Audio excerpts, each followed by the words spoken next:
पिछले लेक्चर में हम लोगों ने पढ़ा था कि ट्रेंड्स इन फिजिकल प्रॉपर्टीज़ कैसे, जैसे कि atomic radius, ionic radius, ionization enthalpy, electron gain enthalpy और तुमको इलेक्ट्रॉन नेगेटिविटी, इन सब को के बारे में हम लोगों ने पढ़ा था कि कैसे वेरी करता है इन पीरियड, इन ग्रुप्स, उसके डिफिनीशंस क्या हैं, इन सबों के बारे में हम लोगों ने पढ़ा। आज के लेक्चर में हम लोग पढ़ते हैं कि केमिकल चेंजेस के ट्रेंड्स क्या हैं, ट्रेंड्स इन केमिकल प्रॉपर्टीज। तो हम लोग आज देखते हैं, उसके बाद क्वेश्चंस वगैरह डिस्कस किए जाएंगे इसके। ट्रेंड्स इन केमिकल प्रॉपर्टीज,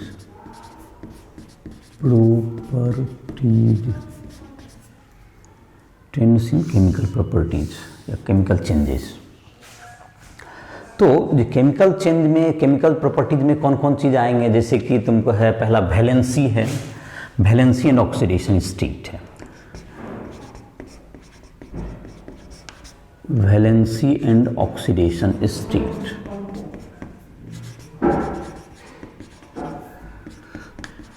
तो वैलेंसी के बारे में तो खैर पता ही है तुमको कि वैलेंसी जो जब दो एलिमेंट कंबाइन करते हैं तो जिस रेशियो में वो कंबाइन करते हैं वो उसका वैलेंसी के रेशियो में कंबाइन करते हैं वैलेंसी के अनुसार।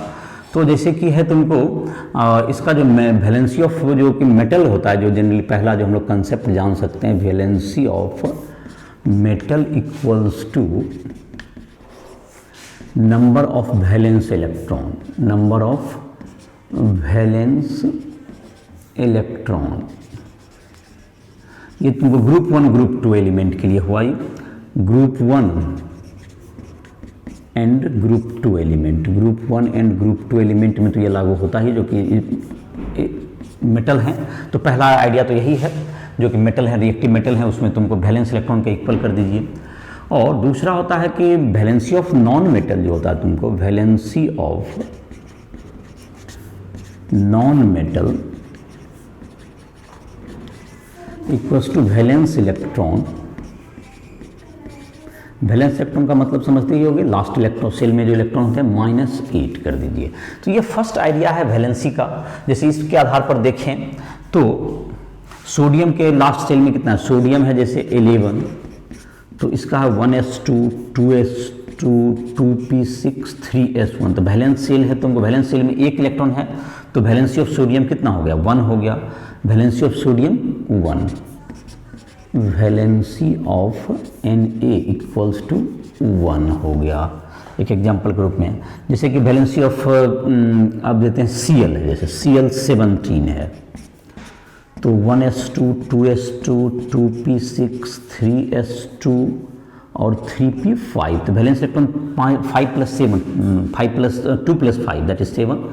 तो valency equals to valence electron 7 - 8 that's equals to -1। तो इसकी वैलेंसी -1 कहलाएगी। तो ये तुमको पॉजिटिव मेटल का पॉजिटिव लिया जाता है, उसका नेगेटिव वैलेंसी हो गया। तो वैलेंसी का फर्स्ट कंसेप्ट तो यही है तुमको, जो कि ग्रुप 16 ग्रुप 17 ये सब में ये लागू हो जाएगा तुम्हारा। ग्रुप 16 ग्रुप 17 नॉन मेटल में जो तुम्हारे जो है नॉन मेटल के मेन दो ग्रुप हैं वो हैं ग्रुप 16 एंड ग्रुप 17, और उसमें तुमको ये होंगे। और बाकी एलिमेंट जो हैं, जो कि डी ब्लॉक के एलिमेंट हों, ये सब क्या करते हैं, ये सब तुमको डिफरेंट ऑक्सीडेशन स्टेट्स रखते हैं। एक उसके लिए एक टर्म डिफाइन करता है ऑक्सीडेशन स्टेट। तो ऑक्सीडेशन स्टेट क्या हुआ तुम्हारा, ऑक्सीडेशन स्टेट वैलेंसी का ही अब जो है तुमको इस ऑक्सीडेशन जहरे के, ये ऑक्सीडेशन रिडक्शन से जुड़ा हुआ है। तो इसके बारे में हम लोग डिटेल में तो पढ़ाई करेंगे। एक चैप्टर तुम्हारा दिया हुआ है, चैप्टर नंबर 8 रेडॉक्स रिएक्शन, जो वॉल्यूम 2 में है तुम्हारा, उसमें हम लोग पढ़ेंगे इसके बारे में, ऑक्सीडेशन के रिडक्शन, रेडॉक्स रिएक्शन जिसको कहते हैं, उस रिएक्शन में तो उसमें ऑक्सीडेशन स्टेट की पढ़ाई होती है। लेकिन इस चैप्टर में भी तुम्हारा जो बुक है एनसीईआरटी का, उसमें चर्चा किया हुआ है। तो उसकी चर्चा, जैसे इसको समझाने के लिए 2 एग्जांपल्स दिए हुए तुम्हारे बुक में, जैसे जिससे तुम बेहतर वे में इसको समझ सकते हो। जैसे Na2 है और OF2 है, 2 कंपाउंड हैं आपके, अब देखो ये क्या है, यहाँ पर क्या है, ये सोडियम जब पॉजिटिव की तरह काम कर रहा है तो ऑक्सीजन निगेटिव का काम करेगा, लेकिन फ्लोरीन ज़्यादा इलेक्ट्रोनिगेटिव है ऑक्सीजन से, तो फ्लोरीन अगर निगेटिव की तरह वर्क करेगा तो ये पॉजिटिव की तरह वर्क करेगा, ये पॉजिटिव हो जाएगा, OF2 में O क्या होगा तुम्हारा, इसकी इलेक्ट्रिसिटी ज़्यादा है तो इसको ये माइनस की तरह, ये तुमको पॉजिटिव की तरह काम करेगा, इसमें ये निगेटिव की तरह वर्क करेगा। तो ये जो ऑक्सीजन की जो दोनों स्थिति में जो वैलेंसी कर सकते हैं जिसको रफली, वो अलग अलग है। तो इसके लिए जो टर्म होता है इसको हम लोग ऑक्सीडेशन स्टेट नाम देते हैं। इस तरह की चीज़ को डिफाइन करने के लिए हम लोग क्या देते हैं, ऑक्सीडेशन स्टेट, जिसके लिए कुछ सर्टेन रूल्स हैं, उसके आधार पर इसको कैलकुलेट किया जाता है। तो जैसे कि यहाँ पे सर्टेन रूल्स हैं, जैसे कि तुम्हारा कुछ रूल्स हैं, जैसे ऑक्सीडेशन स्टेट निकालने के, वह भी तुमको क्या है, एक नंबर ही होता है। और तुमको क्या है कि फ्री स्टेट में oxidation state of free state में ऑक्सीडेशन स्टेट कितना होता है, ऑक्सीडेशन नंबर फ्री स्टेट में एलिमेंट का ऑक्सीडेशन स्टेट 0 हो गया, फ्री स्टेट में 0 हो गया। ग्रुप 1 का तुमको हो गया, ग्रुप 1 का हो गया, ग्रुप 1 का ऑक्सीडेशन स्टेट, ग्रुप 1 का +1 हो गया, +1, ग्रुप 2 का +2, ग्रुप 2 का दे रूल है तुमको, जो कि इसके बारे में और पढ़ाए जाएंगे तुमको कहाँ पर, ये ऑक्सीडेशन नंबर, इसके ये ऑक्सीडेशन नंबर है सबके। फ्री स्टेट में कोई भी एलिमेंट अनकम्बाइंड है तो तुम्हारा क्या रहेगा, ये 0, और फ्री स्टेट में तुम्हारा क्या हो गया 0, और तुमको जो ग्रुप 1 है कंबाइनेशन में +1 और ग्रुप 2 कंबाइनेशन में +2 होते हैं, जो कि उसकी वैलेंसी भी है, जो उसकी वैलेंसी भी कहलाती है। तुम्हारा जो है कुछ एलिमेंट हैं जैसे कि ऑक्सीजन वगैरह का है, जो फ्लोराइड के हेलोजन जब हेलाइड के रूप में होंगे तो उसका -1 होता है, halogen in halide, halogen in halide oxidation state equals to -1 होता है। और बाकी तुमको क्वेश्चन जैसे कि sum of oxidation state of all element, sum of oxidation state of all atom in a molecule equals to 0।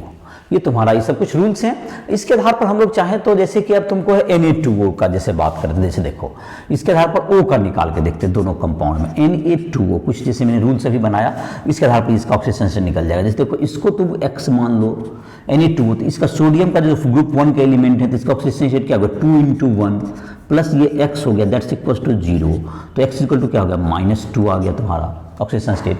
अब इसे OF2 में देखते हैं, OF2 में क्या हो जाएंगे, इसके O का निकालना है, इसको X ले लेंगे तो इसको -1 × 2 इज इक्वल टू 0, तो X इक्वल टू क्या होगा +2, तो इसको ऑक्सीडेशन स्टेट को यहाँ पर दिखाया जाता है, इसको यहाँ +2 दिखा दो और यहाँ पर क्या दिखा दो -1 हो गया, ये Na का हो गया +1, ये ऊपर दिखा दीजिए, O का हो गया -2, यहाँ दिखाइए इसको। तो ये तुम्हारा क्या हो गया, सब ऑक्सीडेशन स्टेट हो गया इसका, ऑक्सीजन स्टेट इसका, इसमें दोनों में अलग अलग देखो चेंज कर रहा है। इस तरह से और भी एलिमेंट हैं जैसे कि Fe का है, Fe के 2 ऑक्सीडेशन स्टेट पाए जाते हैं, +2 और +3। तो जैसे कि Fe का है तो Fe का ये इलेक्ट्रॉनिक कन्फिगरेशन से भी सब रिलेट करता है, जो कि अक्सर क्या होते हैं Fe2 जैसे D ब्लॉक के एलिमेंट हैं। S ब्लॉक के लिए तुमको जाहिर है कि ऑक्सीडेशन स्टेट होता है, तुमको S ब्लॉक का ग्रुप 1 का +1, ग्रुप 2 का +2, और P ब्लॉक में जाहिर है कि उसमें वेरिएबल जैसे तुम्हारा D ब्लॉक के एलिमेंट के वेरिएबल ऑक्सीडेशन स्टेट होते हैं, वो उसके इलेक्ट्रॉनिक कन्फिगरेशन के आधार पर भी डील होते हैं, अलग अलग ऑक्सीडेशन पाए जाते हैं। जैसे कि अब मान लेते हैं कि जैसे कि हम लोग देखते हैं फास्फोरस के जैसे हैं, फास्फोरस जैसे बनाया है, फास्फोरस जैसे PCl3 है, तो क्लोरीन तो क्लोराइड के रूप में, तो इसका -1 होगा, तो इसका ऑक्सीडेशन स्टेट आप करें तो इसको X कंसिडर कीजिए, X + -1 × 3 दैट्स इक्वल्स टू +3। तो फास्फोरस का यहाँ +3 ऑक्सीडेशन स्टेट है, लेकिन फास्फोरस देखो +5 में भी होता है, PCl5 में क्या होता है तुम्हारा, ये फास्फोरस एग्जिस्ट करेगा तो ये क्या होगा तुम्हारा, इसमें +5 हो जाएगा, इसमें +5 ऑक्सीजन, तो दोनों ऑक्सीजन में फास्फोरस है। तो इस तरह से ये अलग अलग एलिमेंट एक क्या करते हैं, जैसे क्लोराइड भी यहाँ बना रहा है, फास्फोरस ट्राइक्लोराइड, फास्फोरस पेंटाक्लोराइड, 2 तरह क्लोराइड बना दिया इन्होंने। इस तरह से क्या कर सकते हैं, ये जो एलिमेंट होते हैं अलग अलग ऑक्सीडेशन स्टेट में के कंपाउंड्स बनाते हैं। जैसे कॉपर है, कॉपर का Fe का क्या होगा तुम्हारा, Fe का +2 और +3, फेरस फेरिक जिसको नाम देते हैं। कॉपर का क्यूप्रस होता है +1, क्यूप्रिक +2, ये तुम्हारा, तो ये सब तुम चाहोगे तो इसको इलेक्ट्रॉनिक कन्फिग्रेशन के आधार पर भी जब डी ब्लॉक पेयर की पढ़ाई होगी डिटेल में तो उसको डील कर किया जा सकता है। तो फास्फोरस का हो गया। इसी तरह से और भी एलिमेंट हैं जो कि अलग अलग तरह के, जैसे इनफैक्ट हेलोजन ही है। हेलोजन जब आपको हेलाइड के रूप में तो -1 होगा, क्लोरीन वगैरह जैसे रहेगा, जैसे परक्लोरिक एसिड है, परक्लोरिक एसिड HClO4, तो HClO4 में उसके ऑक्सीजन स्टेट अलग हो जाएंगे। तो इस तरह से हर एलिमेंट का ऑक्सीजन, जैसे फ्लोरीन हमेशा निगेटिव में ही रहता है, क्योंकि उससे इलेक्ट्रोनेगेटिव एलिमेंट कोई नहीं है ज़्यादा। पीरियोडिक टेबल में फ्लोरीन से ज़्यादा ऑक्सीडेशन स्टेट इलेक्ट्रोनेगेटिव नहीं है, तो वो हमेशा किसी भी कंपाउंड में अगर कंपाउंड बना रहा है तो उसका ऑक्सीजन स्टेट हमेशा -1 ही होगा। बट दूसरे हेलोजन का ये आवश्यक नहीं है। लेकिन ग्रुप 1 के एलिमेंट जो है lithium, sodium, potassium, rubidium, caesium, francium, ये हमेशा कंबाइंड में +1 ऑक्सीजन रखेंगे। Beryllium, magnesium, calcium, strontium, barium, radium, ये सब क्या होंगे तुम्हारे ग्रुप 2 के हैं। ये कभी भी कंबाइंड स्टेट में +2 या अगर फ्री स्टेट में तो 0, यही 2 ऑक्सीजन स्टेट इसके होते हैं और इसके नहीं होते हैं तीसरा। तो इस तरह से और एलिमेंट हैं, जैसे नाइट्रोजन वगैरह काफ़ी ज़्यादा ऑक्सीजन स्टेट वेरी करते हैं। नाइट्रोजन के बहुत से ऑक्साइड होते हैं, N2O में +1, NO +2, N2O3 +3, NO2 +4, N2O5 +5। तो इस तरह से नाइट्रोजन के, और नाइट्रोजन अगर नाइट्राइड के रूप में चला जाए CA3N2, तो कैल्शियम का अगर 3 यहाँ पर, तो वो उसका नाइट्रोजन की -3 वैलेंसी हो रही है, -3 ऑक्सीजन स्टेट भी है। तो ये जो है ऑक्सीजन स्टेट है, ये सभी का वेरी करता है। और एक जो तुमको चर्चा की जा सकती है ऑक्सीजन स्टेट में, एक होता है inert pair effect. Inert pair effect जिसकी चर्चा करते हैं, इनर्ट पेयर इफेक्ट। तो जैसे जैसे जब 4f इलेक्ट्रॉन के कारण, 4f इलेक्ट्रॉन के कारण जो कि लास्ट वाले जो कि d ऑर्बिटल होते हैं, जैसे जैसे हम लोग ग्रुप में नीचे आते हैं, तो जब से हम लोग ग्रुप में नीचे आएंगे, जैसे ग्रुप 13, 14, इन सब ग्रुप्स में हम लोग जब नीचे आएंगे, ग्रुप 13, 14, 15, तो जो कि ऑक्सीडेशन स्टेट उसका जो है मेटल का, मेटल जो कि नीचे आते हैं ग्रुप 13 में, जैसे है, इसको समझने के लिए देखते हैं बोरोन जैसे है ग्रुप 13 का अगर एग्जांपल लें इनर्ट पेयर इफेक्ट समझने के लिए, तो इनर्ट पेयर इफेक्ट को समझने के लिए जैसे boron, aluminium, gallium, indium, thallium, Tl है, 81 है ये। तो इसका जो है ये जो इसकी जैसे जैसे हम लोग ग्रुप में नीचे आते हैं, तो इसमें जैसे कि तुम्हारा है ग्रुप 13 की, जो कि ग्रुप 13 का ये एलिमेंट है, ये ग्रुप 13 है। ग्रुप 13 की जो कि इलेक्ट्रॉनिक कन्फिग्रेशन हम लोग लिखेंगे, ग्रुप 13 का इलेक्ट्रॉनिक कन्फिग्रेशन क्या होगा, NH2NP1, NH2NP1। तो इनर्ट पेयर इफेक्ट क्या होता है, जैसे जैसे हम लोग ग्रुप में डाउन आते हैं, तो ये जो दो जो पेयर हैं S के, ये इनर्ट की तरह व्यवहार करेंगे, मतलब कि ये बाहर नहीं निकल पाएंगे, जिसके कारण कि सिर्फ वह +3 के बजाय +1 ऑक्सीडेशन स्टेट शो करेगा। ये इनर्ट पेयर की तरफ काम करेंगे, inert pair. As we go down the group, as we go down the group, खास करके थैलियम, Tl जो है तुमको, Tl +1 ऑक्सीडेशन स्टेट में रहना पसंद करेगा +3 के बजाय। इसका स्टेबल ऑक्सीडेशन स्टेट कौन सा होगा, Tl का 81 जो तुम्हारा है, इसका +3 के +1 is more stable, +1 is more stable oxidation state than +3। तीनों इलेक्ट्रॉन नहीं निकल पाएगा due to inert pair effect. अब इनर्ट पेयर इफेक्ट क्या हुआ, Tl का इलेक्ट्रॉनिक कन्फिग्रेशन देखें तो आपको समझ में आएगा ये क्या हो रहा है, कहाँ से हो रहा है ये। Tl का जैसे कि है जेनॉन 54 हो गया, जेनॉन 54, उसके बाद आता है तुम्हारा 4f14, 5d10, 6s2 और 6p1। तो ये जो F के जो कि ऑर्बिटल के होते हैं, इसके कारण न्यूक्लियर चार्ज काफ़ी बढ़ जाता है, लेकिन F के जो शिल्डिंग इफेक्ट होते हैं बहुत पुअर होते हैं, F और D इलेक्ट्रॉन के शिल्डिंग इफेक्ट पुअर होते हैं। तो इसके कारण जो F ब्लॉक जो लेंथेनाइड के आने का, ये लेंथेनाइड जो है तुमको, lanthanide F block 4f element के कारण इसका क्या होगा तुम्हारा, ये जो कि न्यूक्लियर चार्ज काफ़ी इंक्रीज करता है, nuclear charge increases much, nuclear charge increases, चूंकि F का due to poor shielding effect, poor shielding effect of D and F electron, D और एफ इलेक्ट्रॉन के शील्डिंग इफेक्ट पुअर होंगे, लेकिन न्यूक्लियस में चार्ज तो आपके बढ़ते जा रहे हैं, तो उसका जो इफेक्टिव न्यूक्लियर चार्ज बहुत अधिक हो जाता है, जिसके कारण कि लास्ट के जो दो एस के इलेक्ट्रॉन हैं वो बाहर नहीं आ पाते हैं। तो वो जब बाहर नहीं आ पाएंगे तो वो 3 के बजाय क्या करेंगे, +1 ऑक्सीडेशन स्टेट शो करेंगे। तो जैसे जैसे ग्रुप में हम लोग नीचे आते जाते हैं ये इनर्ट की तरह व्यवहार करने लगता है, और ये तुम्हारा क्या हो गया, इसको हम लोग इनर्ट पेयर इफेक्ट कहते हैं। और इसके तरह कारण और वैलेंसी जैसे इसी तरह से हम लोग चाहें तो ग्रुप अगर हम लोग 13 के बजाय ग्रुप 14 में भी देखें तो वहाँ भी ये बात दिखेगी। ग्रुप 14 के एलिमेंट अगर देखें हम लोग, ग्रुप 14 का एलिमेंट लिखें, बोर्ड पर जगह बहुत कम बचा है, चलिए ग्रुप 14 जल्दी से यहाँ डील कर देते हैं। ग्रुप 14 में भी देख लें, यही बात डील हो जाएगा। ग्रुप 14 में है carbon, silicon, germanium, tin, lead. तो लेड 82 जो है तुम्हारा, इसमें भी क्या होगा तुम्हारा, ये +2 is more stable, +2 is more stable then +4। यहाँ भी NH2 NP, जैसे 6s2 6p2 था, तो 6s2 6p2 तो s वाला इलेक्ट्रॉन नहीं निकलेगा, +2 इज मोर स्टेबल, तो ये तुम्हारा इस दोनों स्टेबल में +2 पाया जाता है। Sn तो +4 2 दोनों शो करता है, तो यहाँ भी नेट फेयर इफेक्ट है।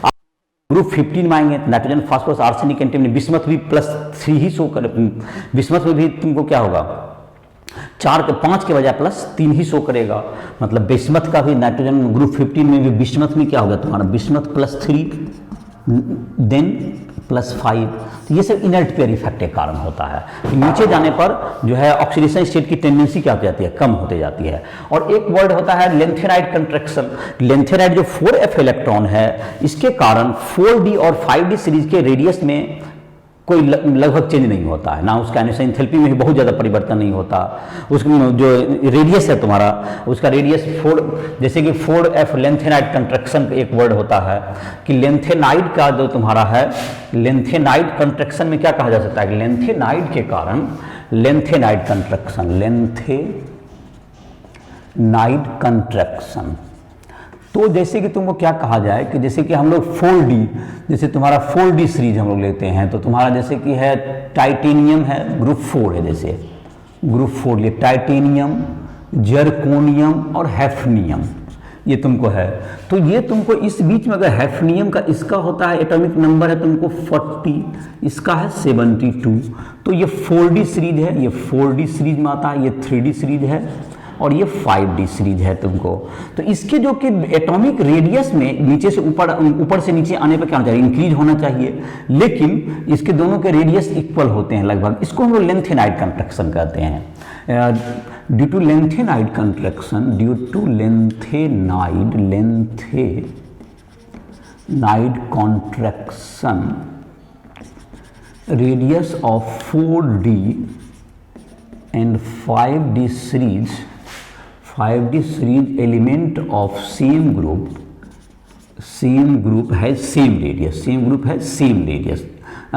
about say the same radius, तो इसका कारण क्या होगा कि मतलब मैं ये कहना चाहता हूँ जर्कोनियम और इसके जो हैफनियम है, इसके जो रेडियस हैं बिल्कुल लगभग इक्वल होते हैं। ड्यू टू इसका, जबकि यही बात यहाँ पे भी, यहाँ पर भी इसमें दोनों में 4f14 आ जाएगा इलेक्ट्रॉन, लेंथेनाइड का इलेक्ट्रॉनिक कन्फिगरेशन उसके बीच में, जिसके कारण कि क्या होगा, न्यूक्लियर चार्ज काफ़ी बढ़ जाते हैं, पूरा f इलेक्ट्रॉन के शील्डिंग इफेक्ट पुअर होते हैं, और इस कारण से क्या होगा तुम्हारा, वो कॉन्ट्रैक्ट कर जाते हैं। इफेक्टिव न्यूक्लियर चार्ज बढ़ जाने के कारण उसके रेडियस में, मतलब रेडियस में जो एक्सपेंशन होना चाहिए, जो वृद्धि होनी चाहिए नीचे जाने पर ऑर्बिट बढ़ने से, वो नहीं हो पाती है। तो इस घटना को हम लोग क्या कहते हैं, लेंथेनाइड कंट्रैक्शन के नाम जानते हैं।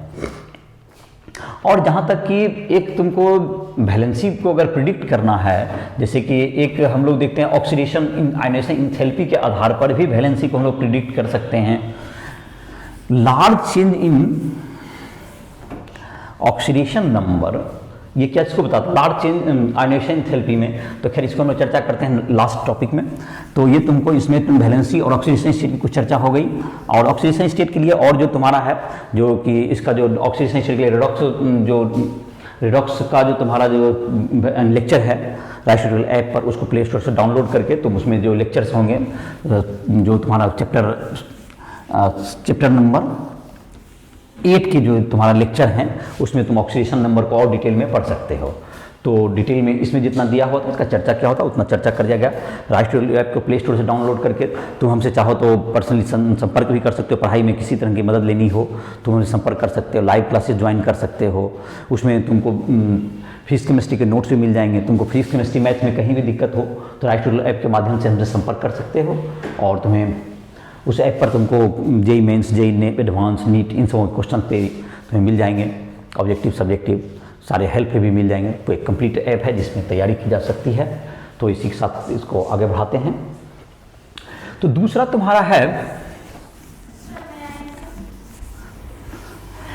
एक एनोमेलस बिहेवियर ऑफ, जो तुम्हारा दिया हुआ है period 2 element. Anomalous behaviour of period 2 element.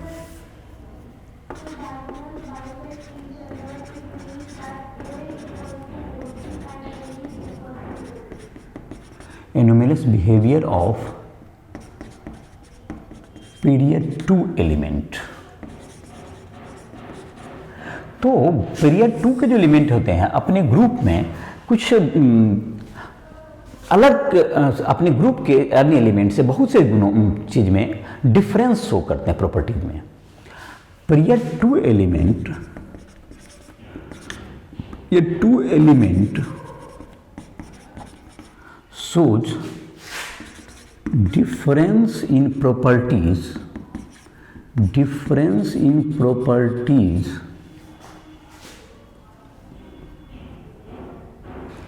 from other element of same group। Other element of same group, other element of same group से क्या करते हैं वो डिफरेंट प्रॉपर्टीज शो करते हैं। तो इसको हम लोग क्या कहेंगे, ये तुमको कहलाएगा, तुमको क्या कहलाएगा ये, इसको हम लोग एनोमेलस बिहेवियर कहते हैं। इस व्यवहार को हम लोग क्या कहते हैं, it is called anomalous behaviour. Anomalous behaviour, anomalous behaviour ये कहलाता है। और अब तुमको जैसे है ये एनोमेलस बिहेवियर ये कहलाएगा। तो जैसे कि तुम्हारा है ये जो तुम्हारा एनोमेलस बिहेवियर है ड्यू टू क्यों होता है, इसके कुछ रीजंस हैं। Cause of anomalous behaviour, anomalous behaviour of period 2 element. Period 2 element क्यों ये है, पहला नंबर स्मॉल साइज, इसका साइज बहुत छोटा होना। दूसरा नंबर होता है high ionisation enthalpy, high ionisation enthalpy.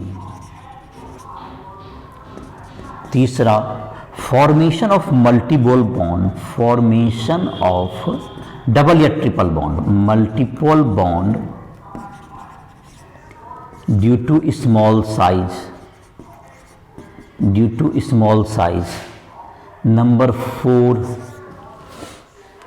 ये तुम्हारा 4 नंबर अब है तुम्हारा, ये जो कुछ बताया मैंने, स्मॉलर साइज होता है, हाई आयोनाइजेशन एंथैल्पी होती है, expansion of inability to expand octet, inability to expand octet, expand octet मतलब कि जैसे कि फास्फोरस है सपोज दैट, तो उसने PCl5 बना लिया, चूंकि ये 10 इलेक्ट्रॉन रख सकता है, ये 10 इलेक्ट्रॉन को एकोमोडेट कर लिया। जैसा कि तुम अब केमिकल बॉन्डिंग जो स्टार्ट हो गई क्लासेस, तो इसके बाद तो उसमें तुम देख सकते हो उसके बारे में डिटेल्स में।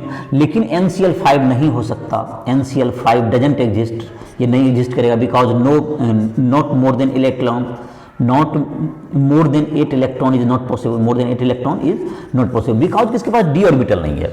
इसका सेकेंड ऑर्बिट में d ऑर्बिटल नहीं होता, इट हैज d ऑर्बिटल।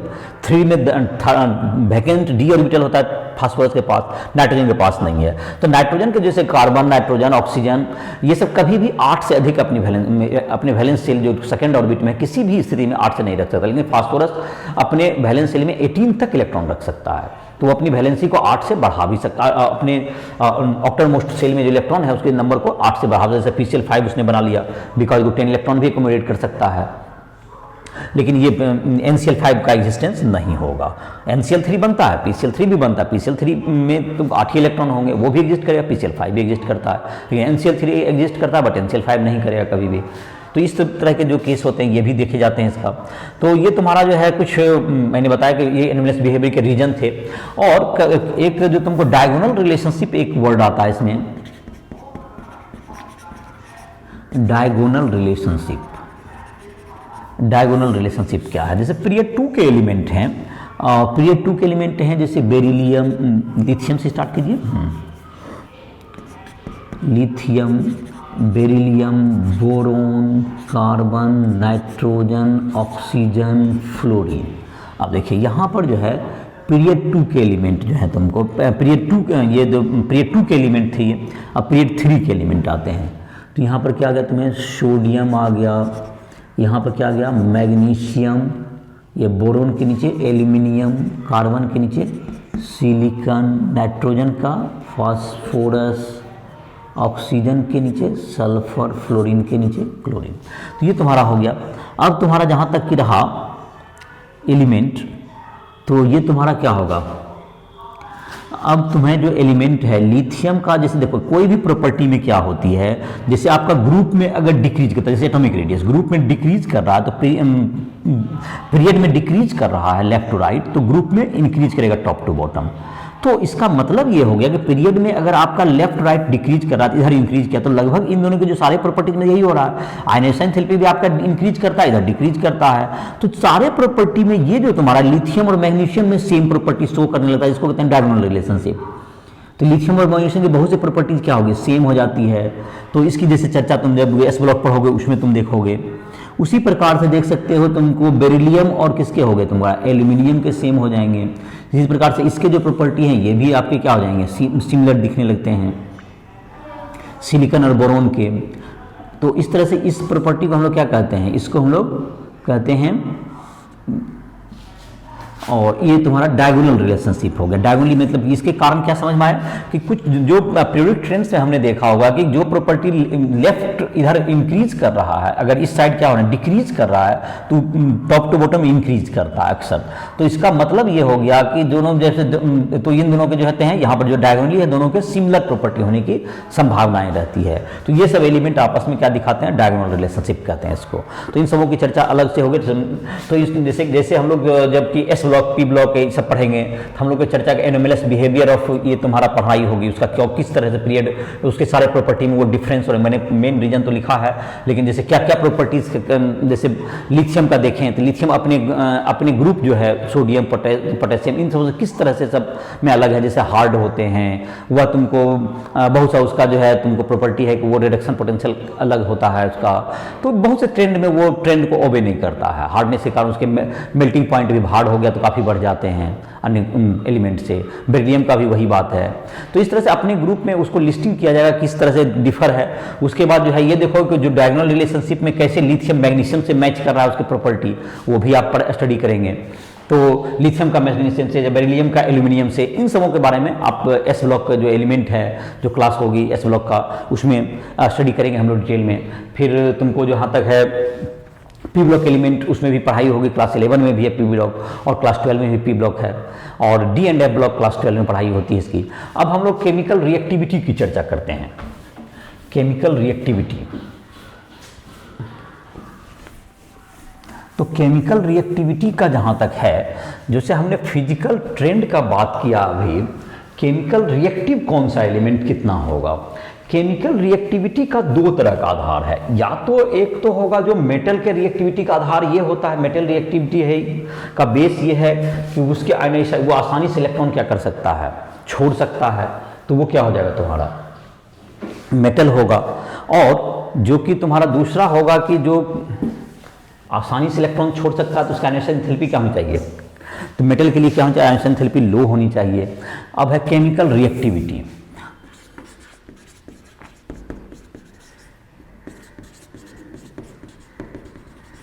तो ये जैसे कि हमने फिजिकल ट्रेंड जो पढ़ा आयनाइजेशन एंथैल्पी, तो उसके द्वारा क्या होता है? आयनाइजेशन एंथैल्पी, लो आयनाइजेशन एंथैल्पी, लो आयनाइजेशन एंथैल्पी का होना, ये मेटेलिक कैरेक्टर क्या होगा? लो आयनाइजेशन एंथैल्पी इजीली इलेक्ट्रॉन को लूज करेगा। Metallic property, high reactive metal, highly reactive, highly reactive metal होगा, जिसमें कि ग्रुप 1 एंड ग्रुप 2 इस श्रेणी में आते हैं। ग्रुप 1 एंड ग्रुप 2 इसमें आगे उसकी आयोनाइजेशन एंथैल्पी लो होगी और ये रिएक्टिव मेटल में आते हैं, ग्रुप 1 ग्रुप 2 के एलिमेंट। और ग्रुप 16 और 17 भी जो हैं वो भी रिएक्टिव एलिमेंट में आते हैं। तो उसके होते हैं high negative electron gain enthalpy. High इसका होगा तो इसकी क्या होगी, ये तुम्हारा highly reactive non metal, highly reactive non metal की ये पहचान है। ये तुम्हारा हाईली रिएक्टिव, जिसमें कि होते हैं तुम्हें ग्रुप 16 एंड ग्रुप 17 इसमें आते हैं। इसकी आयनाइजेशन क्या है तुम्हारा, इसकी जो है तुमको, तो ये सब रिएक्टिव हो गए ये नॉन मेटल में। और जिसमें कि ये दोनों हैं, जैसे कि तुमको, और बीच के जो एलिमेंट होते हैं, डी ब्लॉक के एलिमेंट होते हैं, वो बीच में आते हैं, जो कि उसकी रिलेटिवली रिएक्टिविटी लगभग क्या होती है, जो बीच वाले ग्रुप हैं उसकी रिएक्टिविटी कम होती जाती है। तो ये जो आयनाइजेशन इंथैल्पी ज़्यादा होना क्या करते हैं, मेटल का आयनाइजेशन इंथैल्पी अगर ज़्यादा है तो उसका जाहिर है कि मेटल इलेक्ट्रॉन नहीं लिबरेट कर पाएंगे, तो उसकी रिएक्टिविटी क्या होगी, कम होगी मेटल में। और आयनाइजेशन इंथैल्पी अगर इलेक्ट्रॉन गेन इंथैल्पी का हाई निगेटिव वैल्यू है तो इलेक्ट्रॉन एक्सेप्ट करने के बाद उसे ज़्यादा स्टेबिलिटी मिलती है, तो वो काफ़ी highly, it has strong tendency to accept electron, जो कि नॉन मेटलिक बिहेवियर है। तो जो कि ये सब ग्रुप के एलिमेंट रिएक्टिव होते हैं। तो जाहिर है कि हमारा जो फिजिकल ट्रेंड है वो कहीं ना कहीं लीड करता है उसके केमिकल प्रॉपर्टी, जो केमिकल प्रॉपर्टी उसके इलेक्ट्रॉन पर डिपेंड करता है, वैलेंस इलेक्ट्रॉन पे। तो वैलेंस को कितना आसानी से निकालती है, ये फिजिकल प्रॉपर्टी जो आयनाइजेशन एंथैल्पी उसके आधार पर है। तो फिजिकल प्रॉपर्टी जो तुम्हारा है वो लीड करता है आपको केमिकल रिएक्टिविटी को भी जज करने में कि ये कितना रिएक्टिव होगा एलिमेंट। तो इन दोनों का एक दूसरे के साथ कॉम्बिनेशन है, तो केमिकल रिएक्टिविटी को एक तरफ ये लीड करता है। ये जो टॉपिक यही बताता है। अब जैसे देखिए वैलेंसी को भी ये डिसाइड करता है। अगर change in high change in ionization enthalpy indicate the valence electron, indicate the valence electron. तो इसको वैलेंस इलेक्ट्रॉन को ये इंडिकेट करेगा।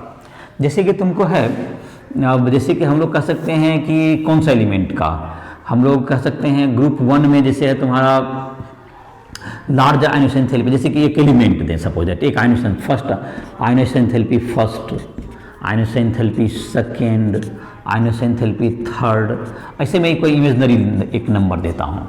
आयनाइजेशन एंथैल्पी जो है तुमको कभी भी इंक्रीज करता है, ऐसा तो देखा होगा। तो ऐसा मतलब जब कभी चूंकि जो है एटॉमिक ज़्यादा इफेक्टिव न्यूक्लियस हो जाता है।